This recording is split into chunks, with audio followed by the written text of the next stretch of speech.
오라 우리가 여호와의 산에 올라가서 야곱의 하나님의 전에 이르자. 그가 그의 도를 가지고 우리에게 가르치실 것이니라. 우리가 그의 길로 행하리라 하리니 이는 율법이 시온에서부터 나올 것이요 여호와의 말씀이 예루살렘에서부터 나올 것임이라. 하나님은 영이시니 예배하는 자가 영과 진리로 예배할지니라. 아멘.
다 같이 참회의 기도를 드리겠습니다. 사랑의 하나님, 저희들은 주님께서 주신 약속의 말씀을 받고서도 조급함으로 인내하지 못하여 말씀에 반하는 삶을 살아갈 때가 많습니다. 저희들의 연약함을 용서하시고 인내함으로 주님의 뜻을 이루게 하옵소서. 이제는 하나님께서 저희 각자의 죄를 참회하며 계속 기도드립니다.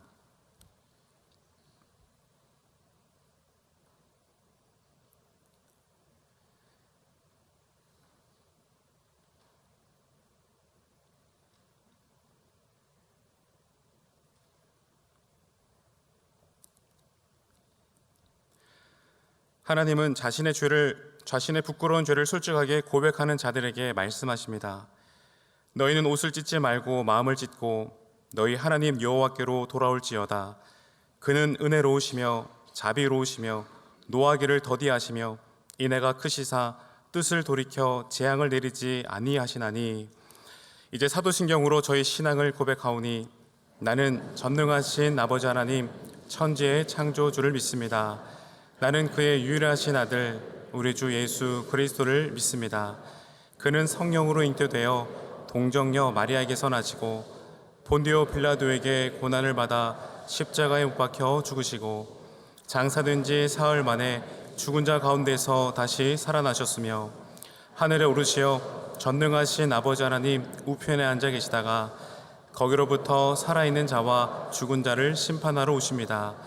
나는 성령을 믿으며 거룩한 공교회와 성도의 교제와 죄를 용서받는 것과 몸의 부활과 영생을 믿습니다. 아멘. 자리에 앉으시기 바랍니다. 다 함께 성시를 교독하겠습니다. 성시는 교독문 101번 나라사랑입니다.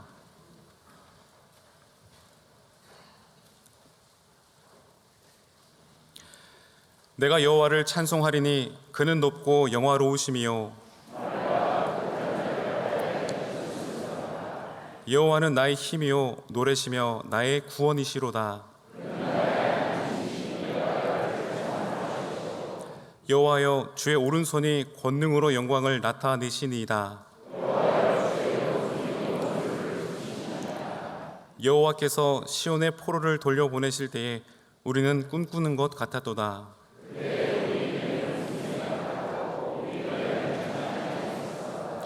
그때에 문나라 가운데에서 말하기를 여호와께서 그들을 위하여 큰 일을 행하셨다 하였도다.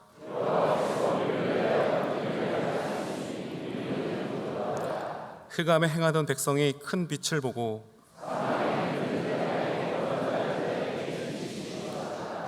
주께서 이 나라를 창성하게 하시며 나의 기업 이스라엘이여 복이 있을지어다 하실 것임이라.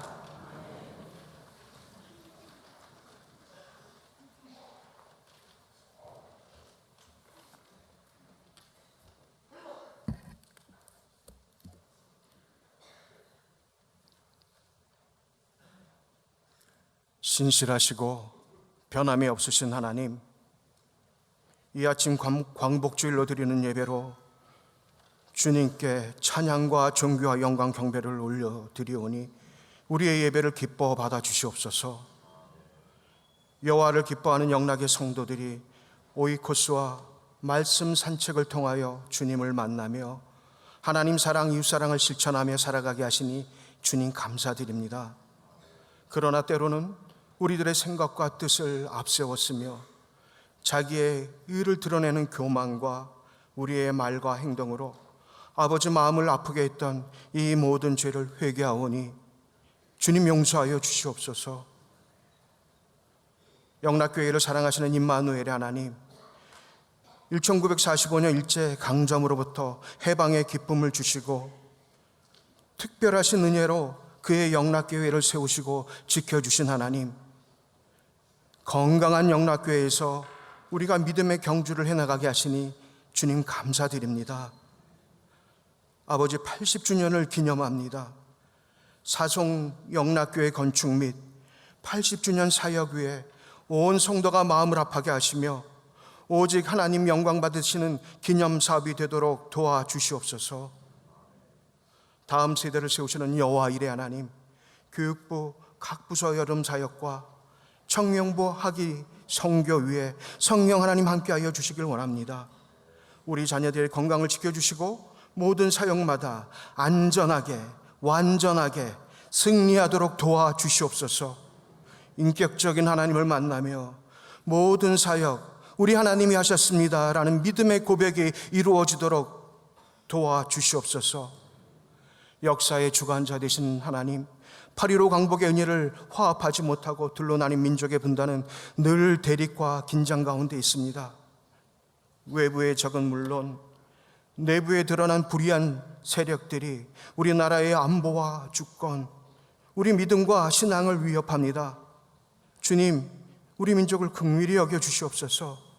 자유 대한민국, 전쟁이 없는 평화를 허락하시고 우리 군대에게 자주 국방의 힘을 주시고 승리하게 하옵소서. 대통령 주변에 경건한 협력자들이 모이게 하시며 하나님을 경외하고 두렵고 떨리는 마음으로 맡겨진 일 감당하며 길과 진리와 생명 되신 예수님으로 참 자유 누리는 나라로 되게 하옵소서. 성김의 본이 되시는 주님, 대한민국의 미래와 복음통일을 위하여 기도하시는 원로 목사님의 기도에 응답하여 주시며 김은성 위 목사님, 하나님 보시기에 참 좋은 목자로 아버지 늘 동행하여 주시고 지켜주시옵소서. 말씀을 전하실 때마다 권능의 말씀으로 성령 충만으로 생명 구원의 역사가 있게 하옵소서. 예배를 위하여 섬기는 손길에 복을 주시며 임마누엘 찬양대 새벽을 깨우며 찬양으로 무릎으로 나서는 임마누엘 찬양대의 복을 허락하여 주시고 듣는 모두에게 회복과 나음이 있게 하여 주시옵소서. 모든 말씀 존귀하신 예수님의 이름으로 기도드립니다. 아멘.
오늘 저에게 주시는 하나님의 말씀은 구약 성경 예레미야 24장 1절부터 10절까지의 말씀입니다.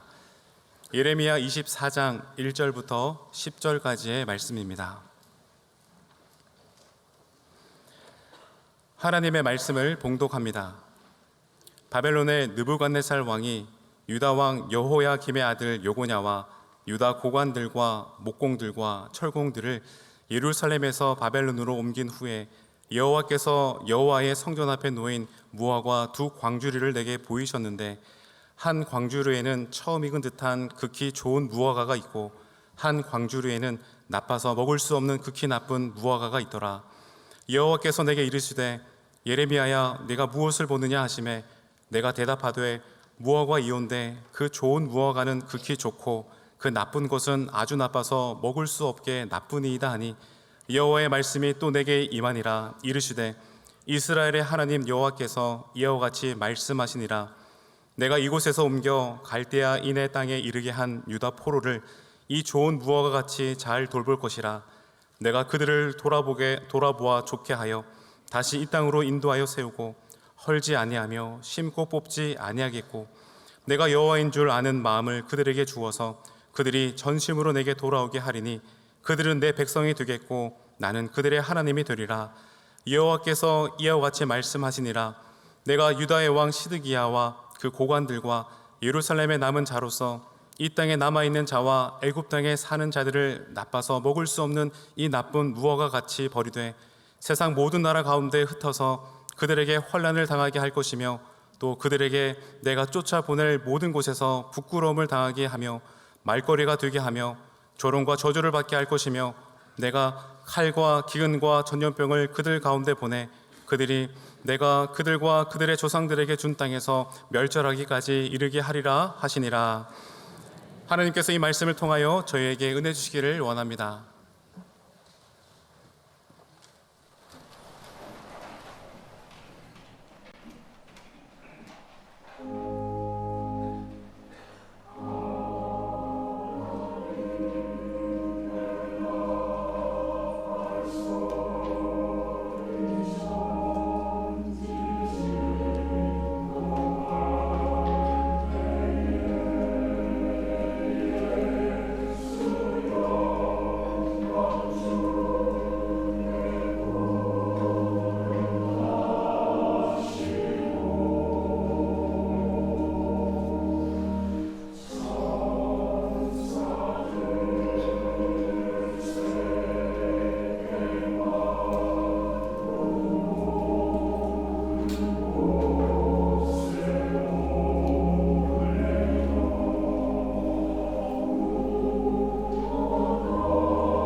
임마누엘 찬양대에서 오늘 나누고자 하는 말씀과 잘 통하는 찬양을 불러주셨네요. 하나님께서 우리에게 은혜를 주시는 줄로 믿습니다. 그동안에 우리 원로 목사님께서 설교해 주시고 또 부목사님들이 말씀을 전해 주셔서 저는 또 잘 다녀왔습니다. 여러분들도 잘 계셨죠? 그래서 오랜만에 만나기 때문에 제가 머리 깎고 왔어요. 아유, 날씨가 얼마나 더운지 엊그저께는 어딜 좀 갔다 왔더니 발바닥이 불이 날라고 하더라고요. 지열이 굉장한데 우리 성도님들 하나님께서 영육을 다 강건하게 지켜주시기를 바랍니다. 조금만 있으면 또 서늘해지겠죠. 제가 예언의 능력이 있는 거 아시잖아요. 좀 있으면 아마 추워가지고 못 견디실걸요. 오늘은 오늘대로, 추우면 추운 대로, 더우면 더운 대로 믿음에 인내하며 잘 살길 원합니다. 러시아가 엄청나게 큰 나라인데 그 대부분이 시베리아 땅이다. 우리 그렇게 알고 있습니다. 근데 그 시베리아 넓고 넓은 땅 그 한 가운데쯤 맨 꼭대기 위에 길이가 한 700km 되는 야말 반도라는 곳이 있다고 합니다. 1년 내내 꽁꽁 얼어 있는 곳이죠. 그쪽 말로 세상의 끝이다 그런 뜻을 가지고 있다고 합니다. 사람이 살기가 어려운데 그래도 유목민들이 사는 곳이죠. 그런데 지난 2016년 8월에 충격적인 일이 있었는데 거기서 키우는 야생 술록 2,300마리가 폐사하고 유목민 수십 명이 원인 모를 병으로 고통받다가 여러 사람이 죽었다고 합니다. 그래서 학자들이 어떻게 이런 일이 있었는지를 조사를 했더니 한 70여 년 전에 탄저균에 감염되어서 죽었던 술록 한 마리가 그동안 얼음 속에 묻혀 있었는데 얼음이 녹으면서 그게 겉으로 나왔겠죠. 거기서 그 탄저균이 퍼져나가면서 그런 비극이 벌어졌다는 것이 그게 확인되었다고 합니다. 여러분, 지구촌은 지금 망해가는 것 같습니다. 멸망해 가는 것 같아요.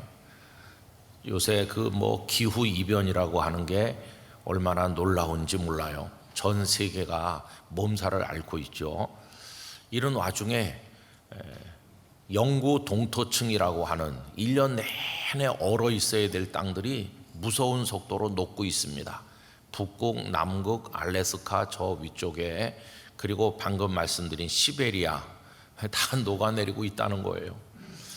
그래서 최근에는 예전에 우리 말로만 들었던 고대 생명체라고 생각하는 맘모스 같은 거대한 동물 그 사체가 얼음 속에 얼어 있었는데 그게 이렇게 나온다는 겁니다.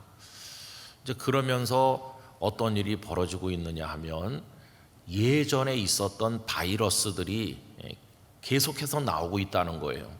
한 3만 년 전 바이러스로 추정되는 핀토라는 바이러스, 또 몰리 바이러스 시베리콤이라는 그 바이러스는 보통 인플루엔자 바이러스보다 크기가 무려 90배, 70배 정도 클 뿐만 아니라 유전자를 한 500개나 가지고 있는 그런 것들이 계속 나오고 있다고 그래요.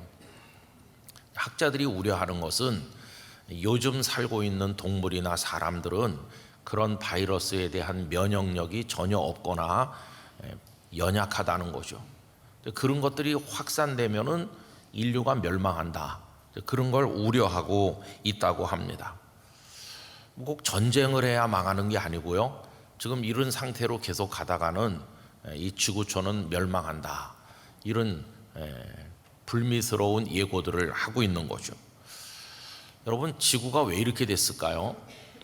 결국은 인간의 욕심 때문에 이렇게 된 겁니다. 우리들은 오늘 당장 그냥 편하게 사는 데만 관심이 있죠. 그리고 첨단 과학이 가져다주는 편리, 풍요 이런 것만 생각하지 내일이 어떻게 될지에 대해서 별로 생각하지 않는 것 같습니다.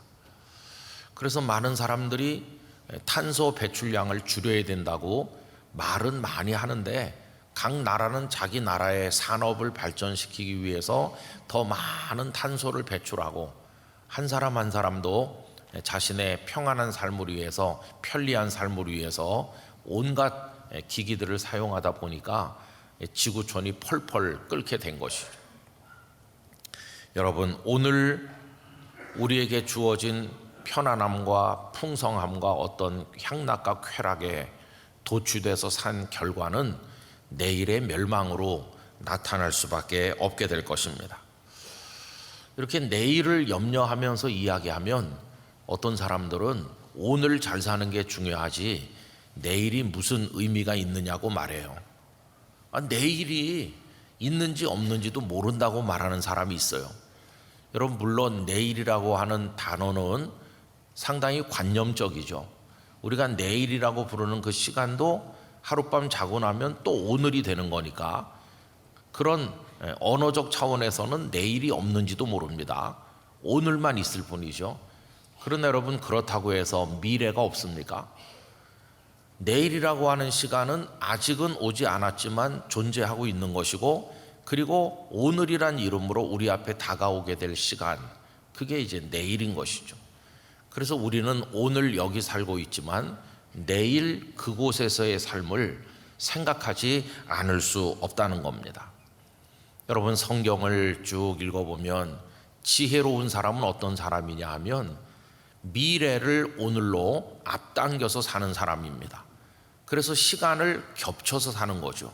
시간을 겹쳐서 산다는 것은 내가 지금 오늘 여기 살고 있지만은 내일 내가 어떤 일을 만날까, 내일 아침 내가 눈 떴을 때 나에게, 내 가족에게, 우리 교회에, 이 대한민국에, 이 지구촌에 어떤 일이 일어날 것인가를 상상하고 예상하고 예측하면서 그것에 대비해서 사는 거, 그게 바로 미래를 끌어당겨서 오늘 여기서 사는 겁니다.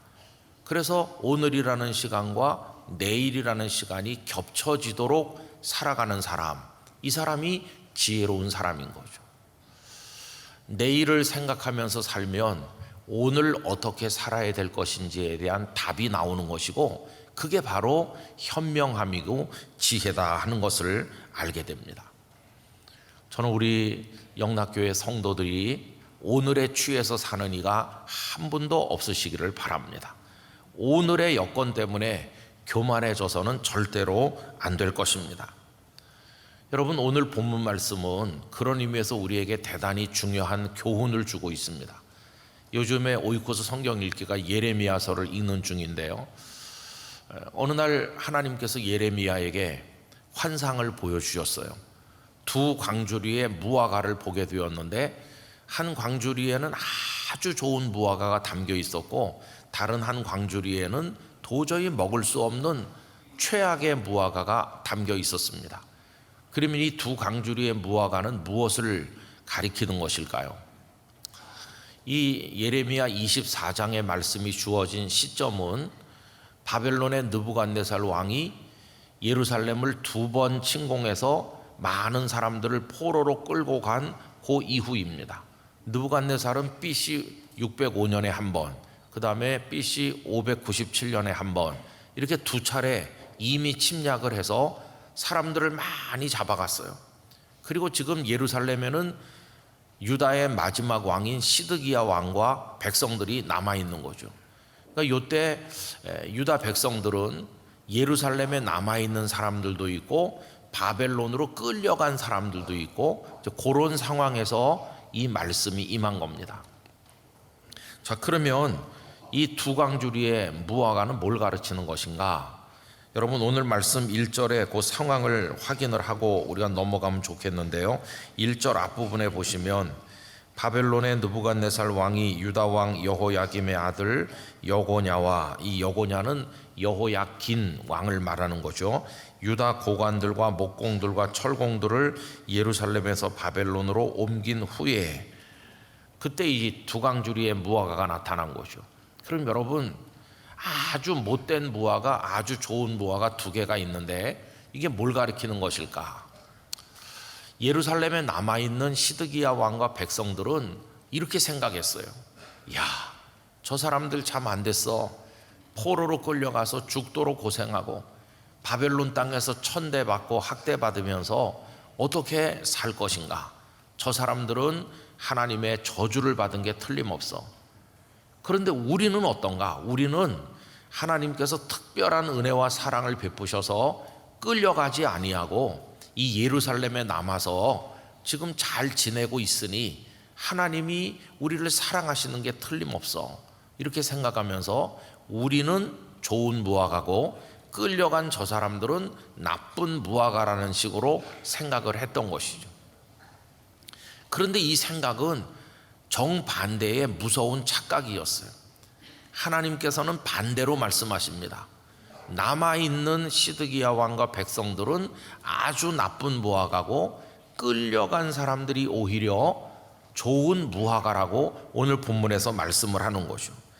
여러분, 오늘 본문 8절로 먼저 내려가셔서 남아있는 사람들에게 하시는 말씀을 봅시다. 제가 읽어드리죠. 여호와께서 이와 같이 말씀하시니라. 내가 유다의 왕 시드기야와 그 고관들과 예루살렘의 남은 자로서 이 땅에 남아있는 자와 애굽 땅에 사는 자들을 나빠서 먹을 수 없는 이 나쁜 무화과 같이 버리되 세상 모든 나라 가운데 흩어서 그들에게 환난을 당하게 할 것이며 또 그들에게 내가 쫓아보낼 모든 곳에서 부끄러움을 당하게 하며 말거리가 되게 하며 조롱과 저주를 받게 할 것이며 내가 칼과 기근과 전염병을 그들 가운데 보내 그들이 내가 그들과 그들의 조상들에게 준 땅에서 멸절하기까지 이르게 하리라 하시니라. 예루살렘에 남아있는 시드기야 왕과 백성들은 자기들은 좋은 무화과고 하나님의 사랑을 받았다고 생각하는데 그게 착각이잖아요. 완전히 멸망하게 될 거다. 언제? 내일. 오늘 당장은 예루살렘에서 편하게 사는 것 같지만 멀지 않아서 내일이라는 시간이 오면 너희들은 완전히 멸망할 거다.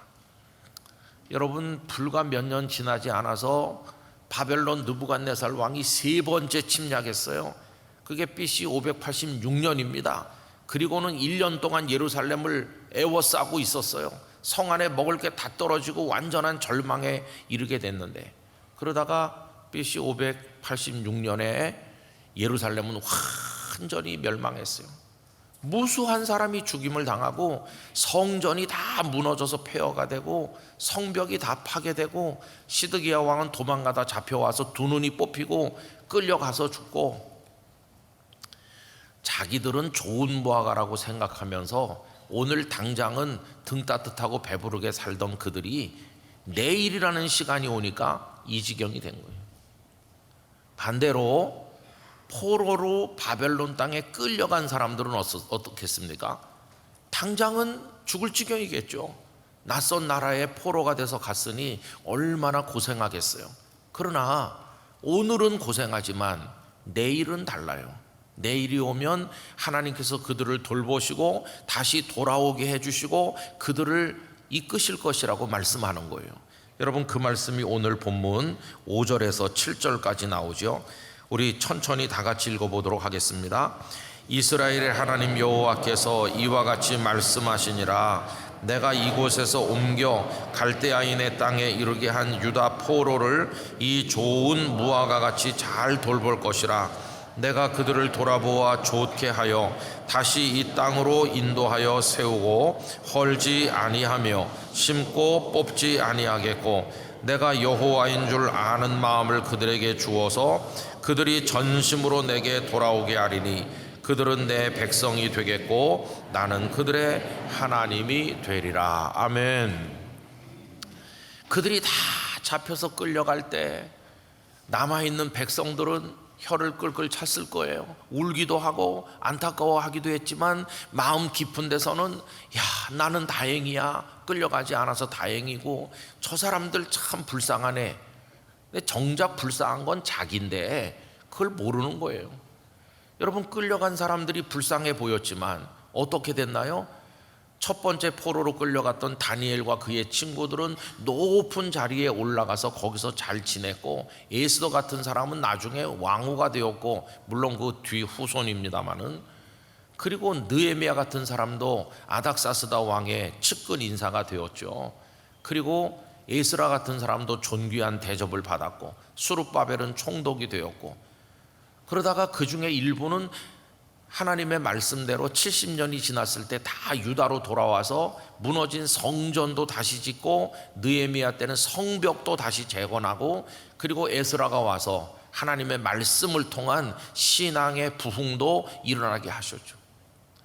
끌려간 사람들은 오늘 고통받았지만 내일이라는 시간이 왔을 때 그들은 하나님의 축복받은 백성으로 살아가게 된 것을 우리가 잘 알고 있는 것이. 여러분, 오늘 말씀이 주는 교훈은 분명합니다.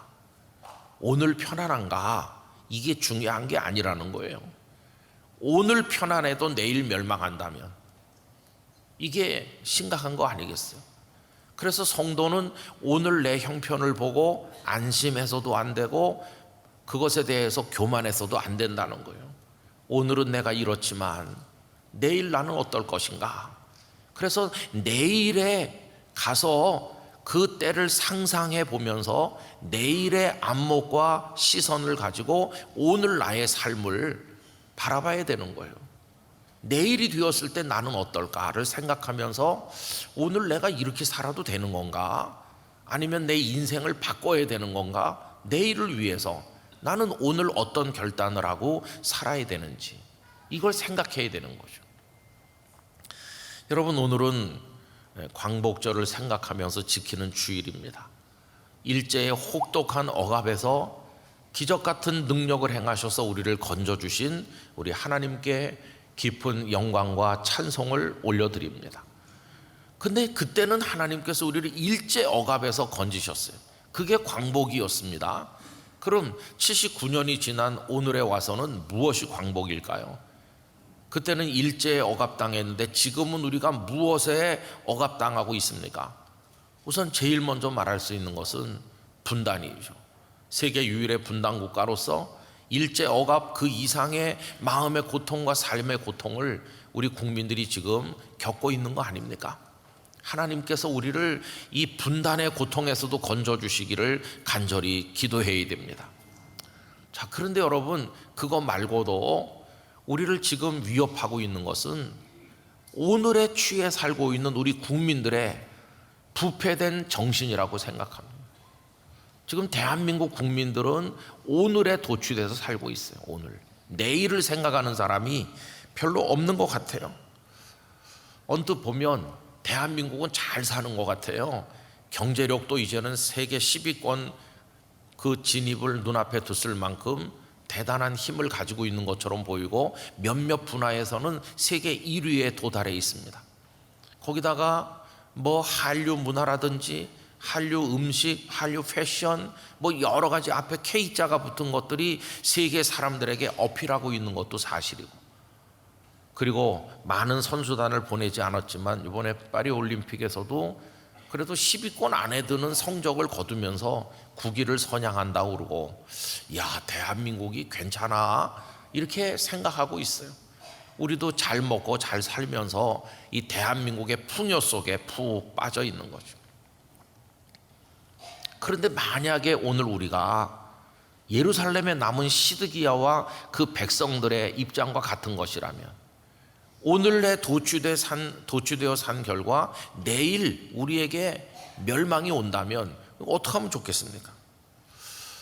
미래를 생각하는 지도자가 별로 없는 것 같아요.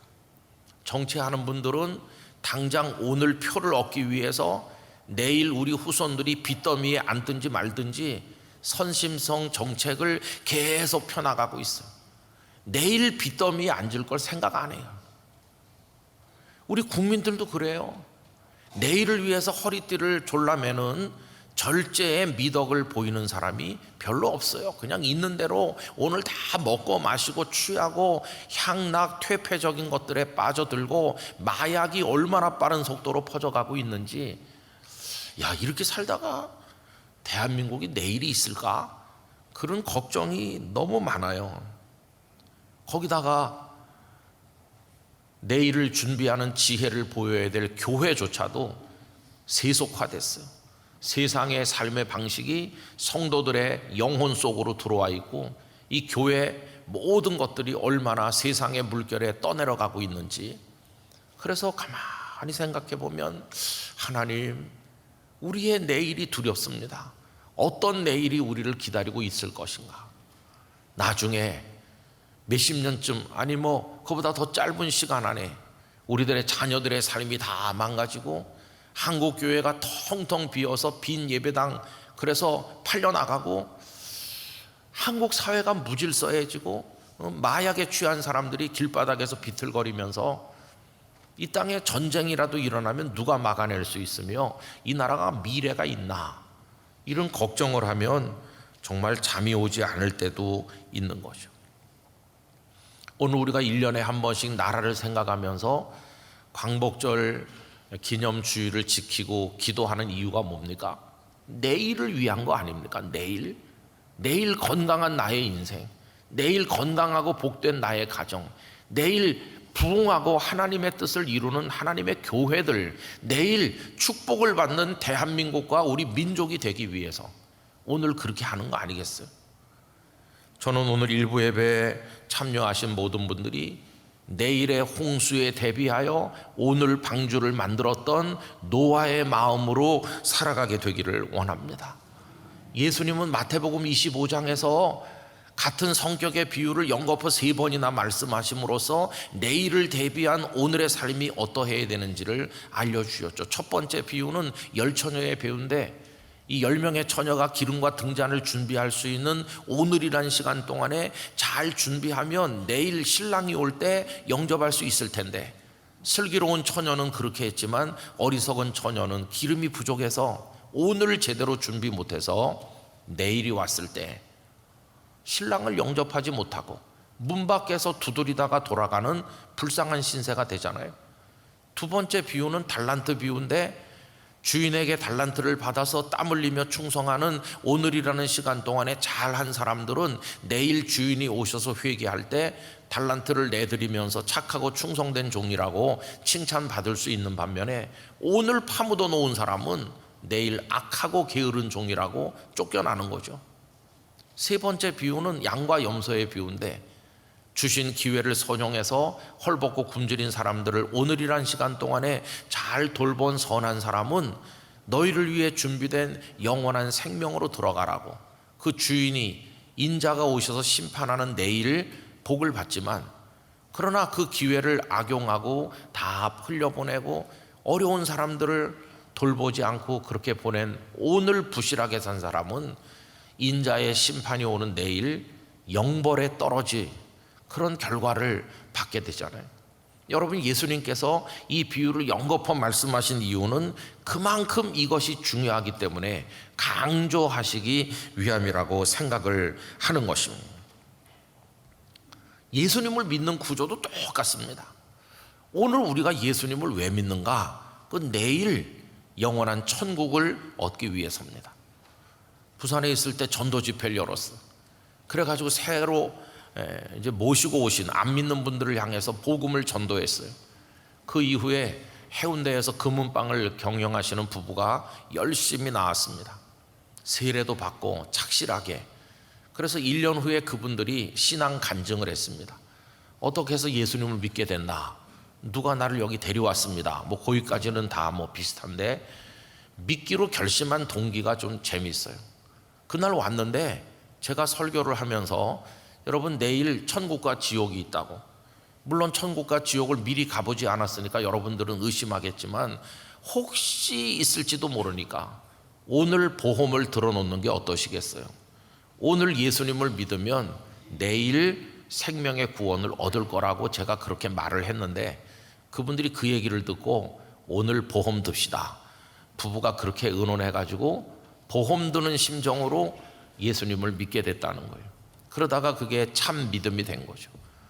오늘 우리가 이 자리에 모여 예배하고 하나님의 뜻대로 살려고 노력하고 하나님을 사랑하는 그 모든 것은 내일을 위한 가장 현명하고 아름다운 준비가 될 줄로 믿습니다.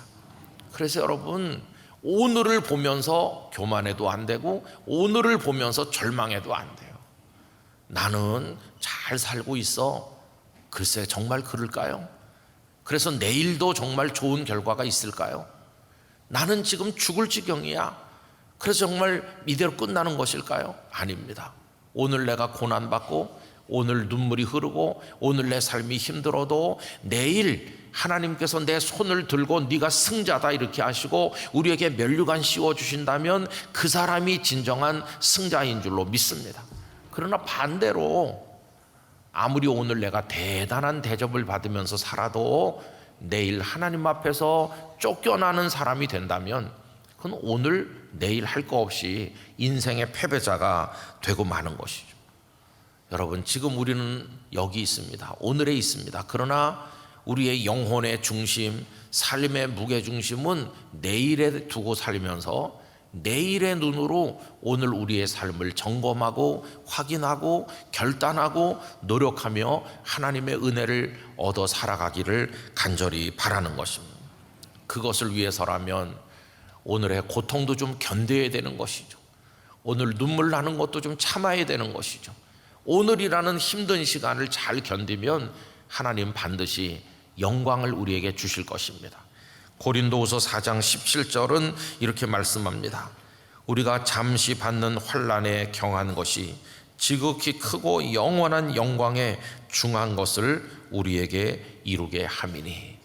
오늘 환난받고 고난받더라도 내일을 위해서 그렇게 하는 사람은 내일이라는 시간이 올 때 하나님께서 감당할 수 없는 영광의 면류관을 주실 줄로 믿습니다. 그러면서 절제하고 하나님 사랑하고 이웃을 사랑하고 하나님의 뜻 가운데 이 대한민국을 사랑하고 우리 후손들을 사랑하면서 진정한 애국의 그리스도인으로 살아갈 수 있는 우리 영락의 성도들이 될 수 있기를 원하는 것입니다. 여러분, 오늘은 내가 부족함이 많아도 연약할지라도 내일은 내가 하나님 안에서 빛나는 영광을 얻을 줄 믿습니다. 그런 마음으로 여러분 모두가 살아가시기를 간절히 축원합니다. 기도하겠습니다. 아버지 하나님, 저희들의 눈은 오늘만 봅니다. 오늘 등 따뜻하고 배부르면 잘 산다고 교만합니다. 오늘에 취해 살다 보니 내일 어떤 일이 올지 알 수가 없습니다. 여름 동안에 노래만 하는 배짱이가 가을이 와서 추워지면 굶어 죽게 되는 것과 똑같습니다. 어리석은 저희들을 불쌍히 여겨 주시옵시고 오늘 예루살렘에 남아있는 사람들처럼 착각하지 말고 내일 우리에게 일어날 일을 예상하면서 하나님의 은혜를 구하며 오늘에 결단하여 살아가게 하여 주옵소서. 우리 대한민국 국민들 안에 이런 생각들을 넣어주시기를 원하오며 정치 지도자들에게도 내일을 위해 준비하는 지혜를 허락해 주시기를 원하오며 하나님의 교회 성도들에게도 이런 현명함을 가지고 오늘을 잘 살아 내일의 영광을 얻게 하여 주시옵소서. 예수님 이름으로 기도하옵나이다. 아멘.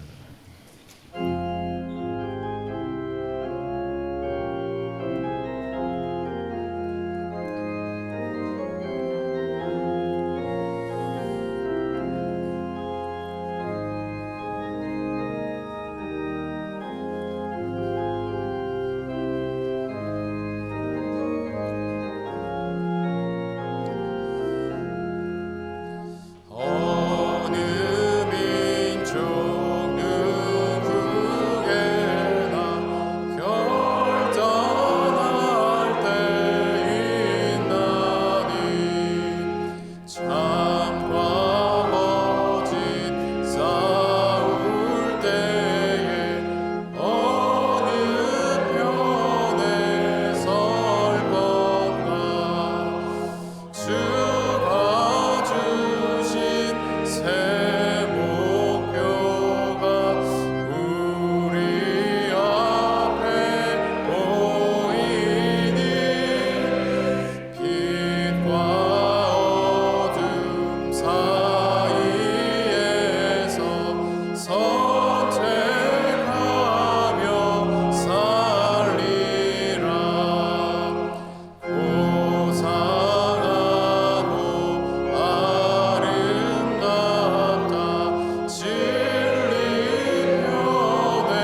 이제 준비하신 주일 헌금을 드리겠습니다. 온라인으로도 드리실 수 있습니다.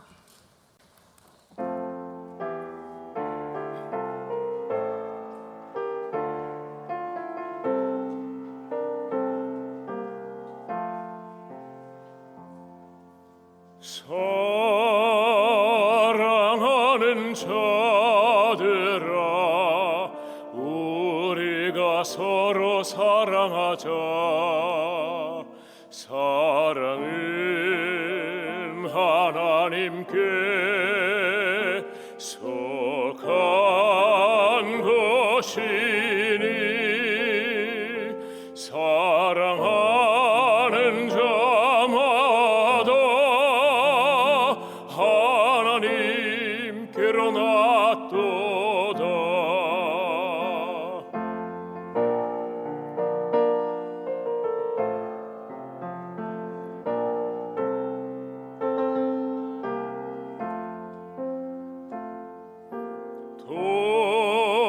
독생자를 세상에 보내심은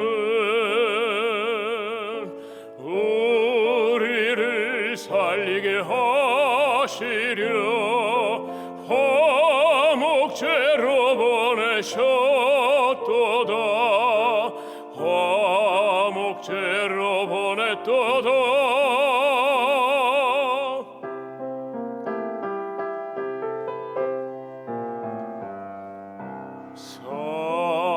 사랑하는 자들아,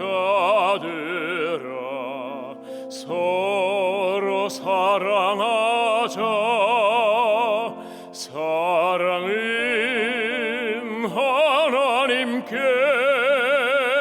속한 것이니 서로 사랑하면 서로 사랑하며 주님이 우리 안에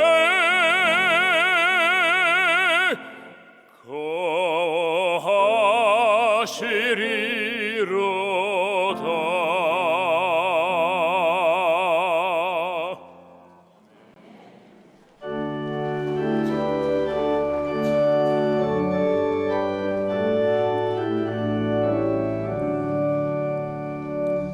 내게 있는 모든 것을 아낌없이 드리네.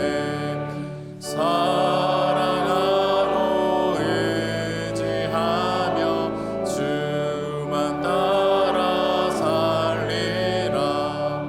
주께 드리네. 주께 드리네. 사랑하는 구주 앞에 모두 드리네. 아멘.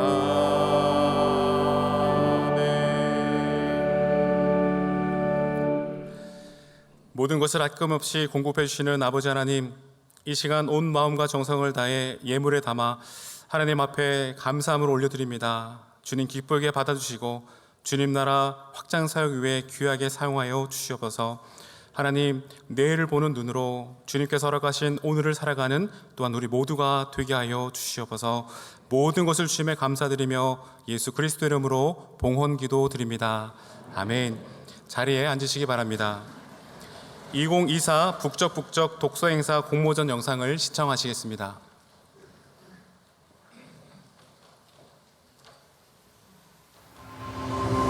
모든 인간은 세상을 살아가면서 자신의 생각과 보는 방식에 따라 삶을 결정하는 여러 선택들을 합니다. 세계관은 우리의 마음에 심겨지는 씨앗과 같아 자라서 나무가 되고 열매를 맺습니다. 또한 안경처럼 어떤 색을 쓰는가에 따라 세상이 다르게 보입니다. 세계관은 우리의 가치 기준을 결정하고 세상을 해석하며 중요하고 가치 있는 것이 무엇인지 분별하게 합니다. 자신의 세계관이나 그리스도인의 관점으로 보는 세계관에 대해 알지 못한다면 인터넷과 SNS를 통해 범람하는 정보들의 무방비 상태로 노출되어 수동적으로 받아들이게 됩니다.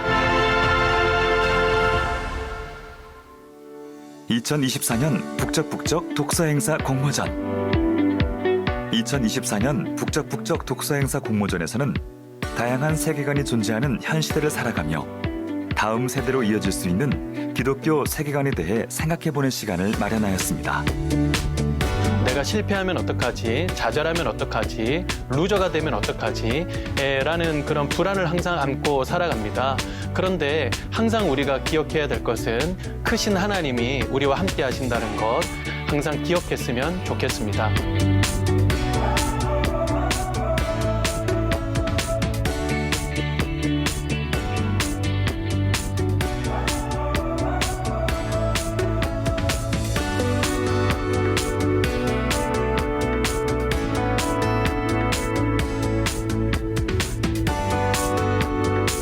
성경적 세계관으로 바라보는 세상과 한경직 목사님의 생애를 통해 본 성경적 세계관의 실천이란 주제로 열리는 이번 행사를 통해 자신이 생각하는 판단의 기준은 어디서부터 나오며 기독교 세계관 안에서 그리스도인으로서의 삶을 영위하고 있는지 스스로 돌아보는 기회가 되길 바랍니다.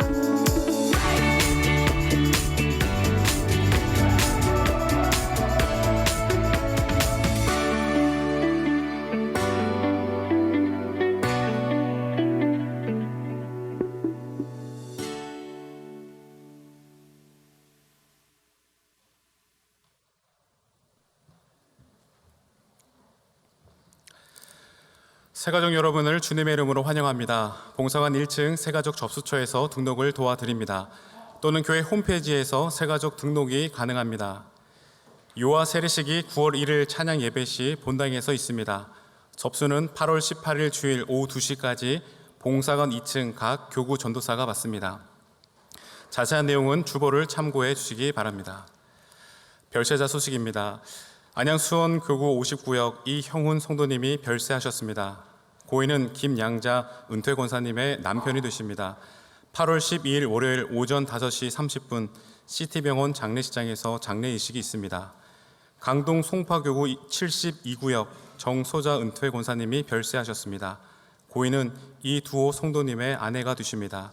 8월 12일 월요일 오전 11시 10분 서울 아산병원 장례식장에서 장례의식이 있습니다.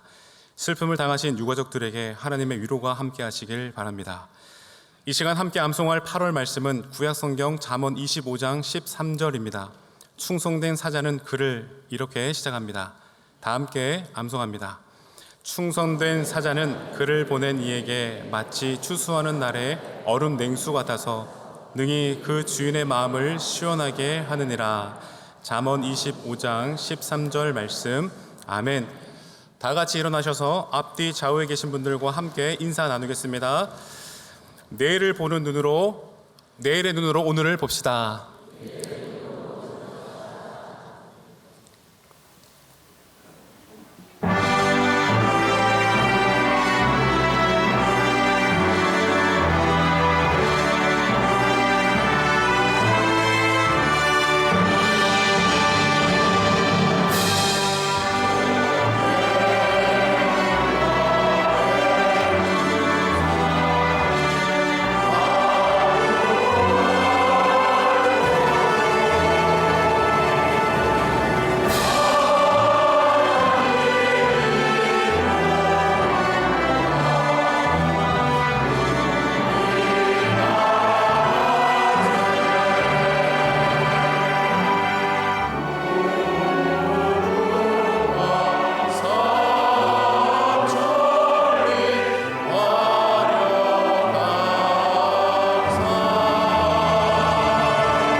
이제는 영원하신 생명의 구주 예수 그리스도의 은혜와 모든 역사의 주인 되신 아버지 하나님의 사랑과 성령님의 임재 교통하심이 오늘을 믿음을 따라 절제하며 하나님의 뜻을 받들어 살아감으로 고난받고 어려움도 겪겠지만 내일의 영광의 면류관을 쓸 것을 내다보며 결단하고 그렇게 살기로 다짐하는 모든 성도들 위에와 방종하고 방만하게 살아가는 안타까운 대한민국 현실 위에 그리고 한국 교회와 성도들 가운데 이제로부터 영원히 함께 하시기를 간절히 축원하옵나이다. 아멘.